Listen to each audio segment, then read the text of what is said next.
Bismillahirrahmanirrahim. Kila dan menjadikan kufran menikmati utawi suri nikmat iku pun dinoto itu tercela.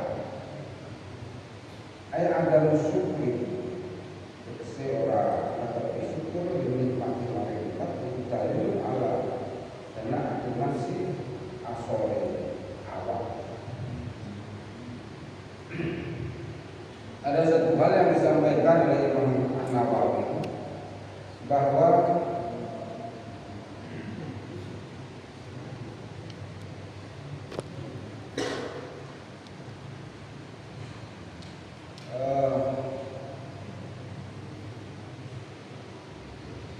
mengkufuri nikmat itu adalah sesuatu perbuatan yang tercela. Mengkufuri nikmat dalam arti mengkufuri nikmat itu kufur itu dalam arti apa? Mengkufuri nikmat itu tidak meyakini bahwa itu adalah suatu nikmat dari Allah. Rumongso niku sehate panjenengan itu karena olahraga. Sehate panjenengan itu krono mangan warak. Sehat dengan krono tidur yang teratur, bukan karena Allah itu lukmu dinoto tercela. Dia tidak mensyukuri nikmat. Mensyukuri nikmat itu kufur, itu namanya kufur. Jadi kufur itu adalah meletakkan sesuatu yang mengesampingkan dari Allah Subhanahu wa Ta'ala, itu namanya kufur. Nah, yang di sini disampaikan kufur nikmat, mengkufuri nikmat itu perbuatan yang sangat tercela. Panjenengan diberi sehat, kita semua diberikan kesehatan oleh Allah, tapi kita tidak merasa itu sehat itu dari Allah. Tapi sehat itu kalau aku ini rajin olahraga, makan teratur, tidur teratur, akhirnya sehat. Bukan karena Allah. Nah, kufurnya nikmat sehingga panjenengan atau kita ini tidak mau mengabdi kepada Allah Subhanahu wa Ta'ala, serah dalam sholat, orang gelem ibadah sing liya-liyane, itu namanya mengkufuri nikmat, dan itu adalah perbuatan yang sangat tercela. Dan dunia ini umatnya ketok, mangkir akan pun akhirat pun ketinggal sedoi. Perbuatan-perbuatan yang tidak kita anggap tahu, nanti di akhirat semuanya akan nampak jelas. Ayat ada musuh nikmati udalil ala dana'atin nafsi.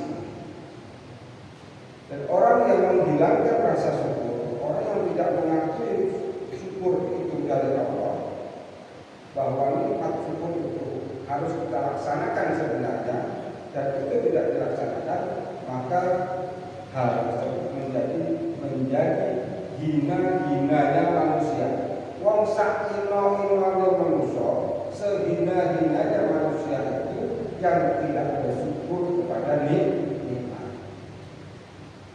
Di antara bersyukur yang paling utama itu adalah sholat. Bahkan Allah Subhanahu wa Ta'ala itu menempatkan sholat itu pada urutan pertama. Pahala yang urutan pertama itu adalah sholat. Ibadah yang dicatat oleh Allah yang pertama kali adalah sholat. Mengkufuri nikmat itu Gusti Allah. Itu menjadi orang yang paling hina di hadapan itu Allah Subhanahu wa Ta'ala.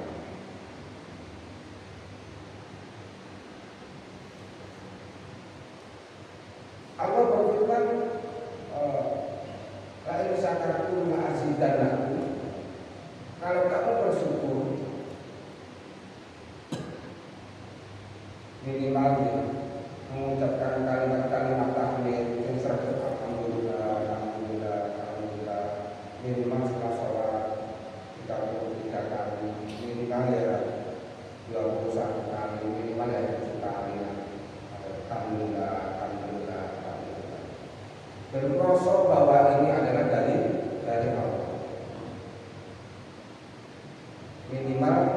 dengan ucapan itu seperti itu. Yang maksimalnya ya dengan sholat, karena sholat itu adalah yang pertama-tama nanti menjadi barometer kita di hadapan Allah itu adalah sholat. Karena sebagai bentuk rasa syukur kita kepada Allah itu mengabdi kepada Allah, menjadi hamba dari Gusti Allah itu harus dengan sholat, menunjukkan bahwa kita itu lebih kecil daripada Allah. Ketika kita mengucapkan Allahu Akbar, bukan Allah Maha Besar, tetapi kita yang Maha Kecil. Kita Maha Kecil. Kalau saya pernah mengibaratkan dulu di Mojoroto ini, perumahan Mojoroto ini dalam suatu komplek di Kelurahan Mojoroto.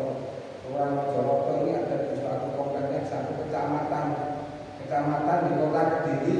Kota Kediri provinsinya Jawa Timur di negara Indonesia. Indonesia itu salah satu dari negara ASEAN. Dari negara ASEAN itu betul-betul satu Asia. Ada Asia Tenggara, ada Asia Pasifik, selanjutnya lagi dikumpulkan lagi dalam satu dunia itu ada beberapa benua. Kalau dunia ini dilihat dari atas, dunia ini bulat. Kalau kita lihat dari atas, dan di atas itu ternyata masih banyak planet-planet yang lain, masih banyak ratusan bahkan ribuan planet-planet yang lain. Dan dunia ini ternyata sebesar biji kacang hijau dibandingkan dengan planet-planet yang lain. Dunia yang kita tempati ini hanya sebesar biji kacang hijau kalau kita lihat. Lantas ketika kita melihat kacang hijau yang ada di bawah ini, gimana Mojoroto? Kelihatan apa tidak? Ini kacang hijau dunia. Sudah ada Amerika, ada Eropa, ada Asia. Dalam Asia ada Indonesia, Indonesia ada Jawa Timur, ada Kediri, ada Mojoroto. Kira-kira kelihatan nggak Mojoroto itu dari atas? Tidak kelihatan. Orang kita gak sampai lele, gak sampai linti, orang kita. Namun saat biji jagung, saat biji kacang hijau, jenengan kita semua ini ada di dalam biji kacang hijau. Maka dari itu kita itu kecil sekali dibandingkan dengan kekuasaan Allah yang sedemikian besarnya. Ketika Allahu Akbar, bahwa kita itu adalah paling rendah-rendahnya makhluk dan paling kecil-kecilnya. Yang besar adalah Allah Subhanahu wa Ta'ala, tidak ada lain. Dan itu menandakan bahwa ketika kita sholat itu adalah benar-benar mengabdi kepada Allah Subhanahu wa Ta'ala. Satu, bentuknya rasa syukur. Orang kalau tidak mau bersyukur atas segala nikmatnya, itu adalah sehina-hinanya manusia. Bagaimana kita nanti bisa mengimplementasikan panjenengan pun paling sehat, syukur, panjenengan pun paling rezeki, syukur, panjenengan pun paling mawon, bentuk syukurnya terserah panjenengan. Iswani sholat, ya sholat, iswani sodako, ya sodako, isan ibadah, ya ibadah, yang penting bersyukur kepada Allah atas segala nikmat yang diberikan. Ketika nanti malam kita sudah berangkat tidur, apakah ada jaminan kita bisa besok pagi bisa terbangun? Tidak ada jaminan. Besok pagi 14, apa cik iso milir balik, cik iso ngerasani nasi pecel, belum tentu dan belum ada jaminan. Wasubatul akhlaqi yang kedua disampaikan, wa huwa wadi'u syai'i fi ghairi mahallihi ma'al ilmi bi hukmihi.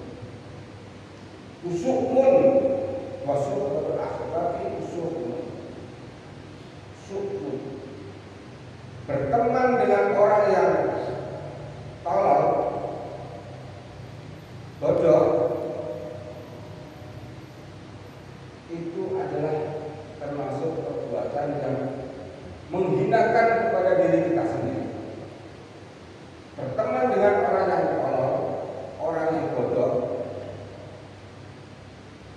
Orang bodoh itu bagaimana? Orang yang kumprung itu ya bodoh atau tolol, bahwa terus saya mengerti akan segala sesuatu, tapi dia melanggar akan segala sesuatunya. Mungkin panjenengan masih ingat ketika waktu masih kecil dulu, di sebelah rumah itu ada langgar, ini bahasanya langgar, ada langgar. Kita kalau tidur di langgar, tidur di musola, sering-sering kan bandung kalau kita boleh betul. Iya, karena kita berteman dengan orang-orang yang tolol ini. Kenapa kita tidak boleh berteman dengan orang yang tolol? Karena kita nanti akan menjadi terpengaruh dengan kebiasaannya orang tolol itu. Tahu kalau itu pelatih tombol ngerti. Karena kita terbiasa setiap hari atau setiap malam minggu tidur di masjid atau tidur di musola di langgar, malam-malamnya goblok itu pelambe tombol ini, goblok jambule tombol. Padahal kita tahu nggak boleh seperti itu, ya kita tahu. Kalau wong sing di omah itu buka Arab, nggak boleh kabeh. Nggih. Seperti itu. Itu zaman dulu. Cuma sekarang ada panjenengan yang menjadi orang baik-baik. Sekarang ini menjadi orang baik-baik. Tiba-tiba punya teman yang tidak baik. Tidak campur ini kaji, ya campur kaji yo, gitaran, lo. Suwe berat yang mulai jauh tukang sedikit dong, betul. Suwe dari orang tua. Saja ini biasa, tidak terlalu jamaah terlalu usuk. Dua konco saking Jawi, dijak campur dengan suka kaji, mendima itu sejak gitaran, ngopi-ngopi, lo. Enak mau daerah bersulit-sulit biasanya itu malah ketularan, bahkan omongannya itu ketularan biasanya gak tahu iso malah gampang-gampang iso. Dan itu kita tidak boleh berteman dengan orang yang bodoh. Orang bodoh itu yang mengerti tapi dia melanggar kemengertiannya itu. Ngerti tapi tidak jauh namanya orang bodoh. Kalau tadi Nabi mengatakan itu adalah bahasanya kanjeng Nabi itu malah istri al-ahmak itu wong tolol. Ayat itu diwal makna la tusahibu liqtiran itu. Kenapa kita tidak boleh berteman dengan orang-orang yang tolol seperti itu? Karena nanti kita akan ketularan apa yang menjadi kebiasaannya orang-orang yang tidak baik itu. Di samping itu akhlaknya, tadi saya sampaikan, biasanya itu ngaku mau jalan, ngaku mau teratur. Akhlak itu bukan berarti kita itu kalau ngomong itu walus, injil, akhlak itu adalah perilaku. Akhlak itu perilaku sehari-hari kita. Kepada siapa kita bergaul. Kalau kepada orang yang lebih dewasa, bagaimana adabnya kita kepada orang yang lebih dewasa. Kalau ada anak yang lebih pandai, bagaimana adab kita kepada orang yang lebih pandai. Kalau ada anak kecil, bagaimana adab kita kepada anak kecil.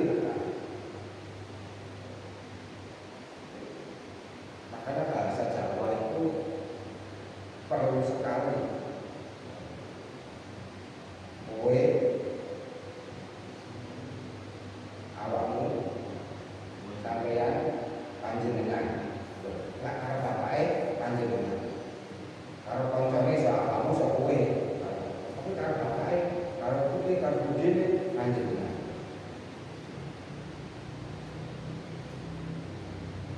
Tapi kalau bahasa Indonesia, ya, kepada bapaknya kamu itu loh Pak.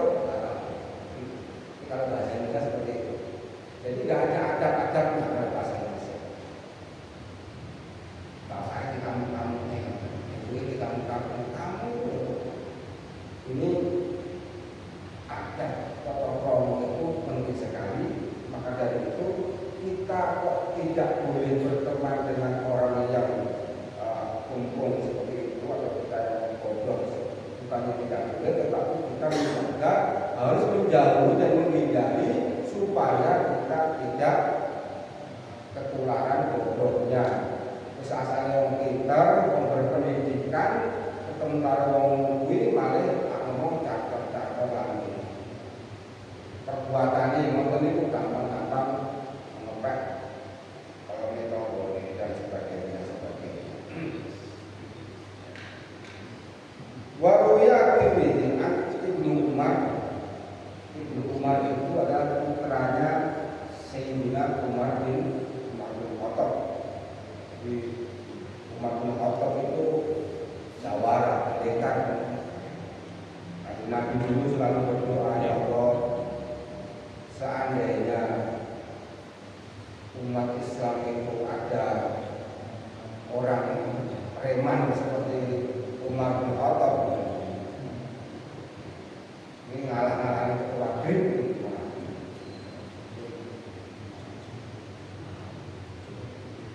betapa terlindunginya orang-orang Islam. Karena waktu itu Kanjeng Nabi itu tidak bisa berdakwah secara terang-terangan, khawatir diintimidasi terus oleh orang-orang kafir Mekah. Termasuk ya Sayyidina Umar bin Khattab ini kamu intimidasi. Tapi Kanjeng Nabi berdoa, seandainya orang Islam itu punya sahabat Umar ini jadi orang Muslim, betapa nikmatnya tidak berdakwah seperti ini. Senin berdoa, Kamis diijabah oleh Allah Ta'ala. Atau Kamis berdoa, Seninnya diijabah, Umar bin Khattab memulai agama Islam. Lantas menyampaikan kepada Kanjeng Nabi, kalau kemungkaran itu bisa terus terang, bisa di mana-mana,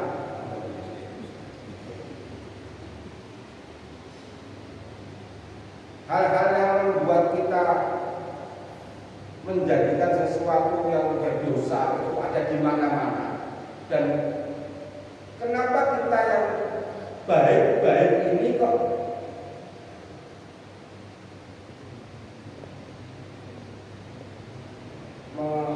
menyembunyikan dirinya? Semisal ya kita pengajian di masjid, pengajian di masjid, kok gak wani di lapangan?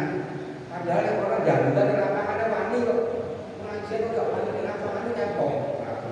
Padahal ini kan lebih baik daripada dangdutan. Dangdut mendatangkan kemungkaran, kalau pengajian mendatangkan kemaslahatan. Kenapa kita tidak berani di lapangan? Nah, saya tidak orang kata begitu. Kan kita dapat. Ya. Itulah sih putranya Ibnu Umar, wa Nabi sallallahu alaihi wasallam faslatan lima karena tapi ada Allah syakiran sabiran wa man lam takun fi lan takun Allah syakiran wala sabiran. Ada dua hal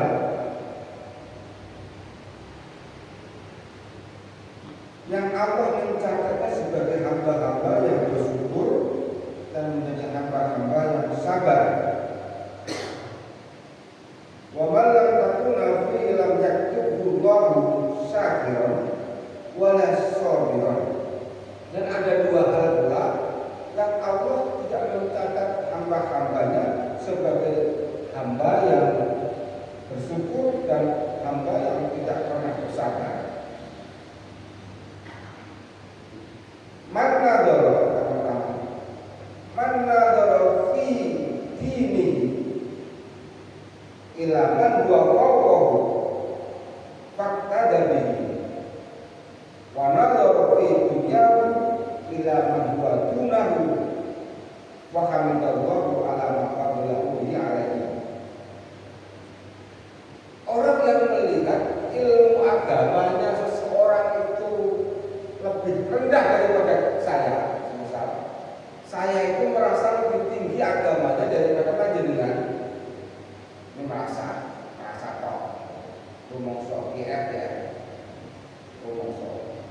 rumongsone niku kula niku luwih ngerti agama daripada panjenengan. Karena saya lihat ketika membaca Al-Quran, banyak yang salah, kajian tidak benar. Saya bisa merasakan karena saya mengerti tentang cara baca Al-Quran. Kalau ada orang yang membaca Al-Quran salah, saya paham. Saya tidak hafal Al-Quran, tapi saya paham. Mana yang harus dibaca panjang, mana yang pendek, mana makro, mana seperti ini. Dan saya mengerti, saya lebih tahu daripada orang lain tentang masalah agama. Selanjutnya saya memuji kepada Allah. Ya Allah, alhamdulillah. Berarti aku ngerti timbangan itu. Sehingga kemengertian saya ini akan saya manfaatkan untuk mengajarkan kepada orang-orang yang kita anggap belum pandai itu tadi.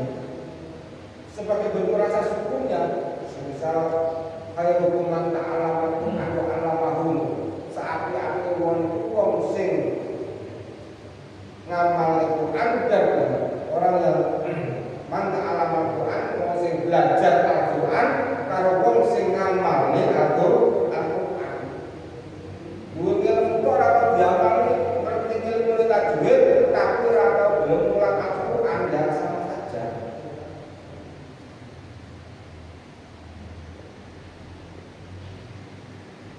Bersyukur atas kelebihan-kelebihan itu, maka dia memberikan pengajaran kepada mereka-mereka yang kita anggap belum pandai. Kata bahwa syakiran sabar ini oleh Allah panjenengan tercatat sebagai hamba yang bersyukur kepada Allah dan sebagai hamba yang sabar. Wa man nadhara fi dini ila man huwa dunahu wa nadhara fi dunyahu ila man fawqahu fa asafa ala ma fatahu lam yatubu Allahu syakir wala sabir. Nah, ini perbedaan.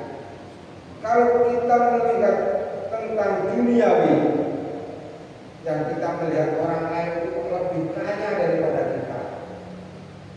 Orang sugi, masya Allah. Sehingga kita merasa minder menjadi orang yang tidak kaya, orang yang miskin. Nah, orang mau beli makan ini mau si cipto, welek bisa, tahun itu welek bisa, naik macet bisa. Di sini terus berpikir bahwa kita itu lebih rendah daripada orang yang kaya itu, maka hal yang sedemikian ini Allah tidak akan pernah mencatat panjenengan sebagai hamba yang bersyukur dan sebagai hamba yang sabar. Karena mengeluh kok pengen jadi wong sugih, mikir bondone wong liya, bondone wong liya kok dipikir. Ini menunjukkan bahwa kita itu kurang lah nikmat dari Gusti Allah. Kurang nikmat Gusti Allah. Nah, ini yang menjadi pedoman kita bahwa kita janganlah sekali-sekali mengeluh tentang masalah dunia. Itu tidak penting dunia itu mati ora dibawa.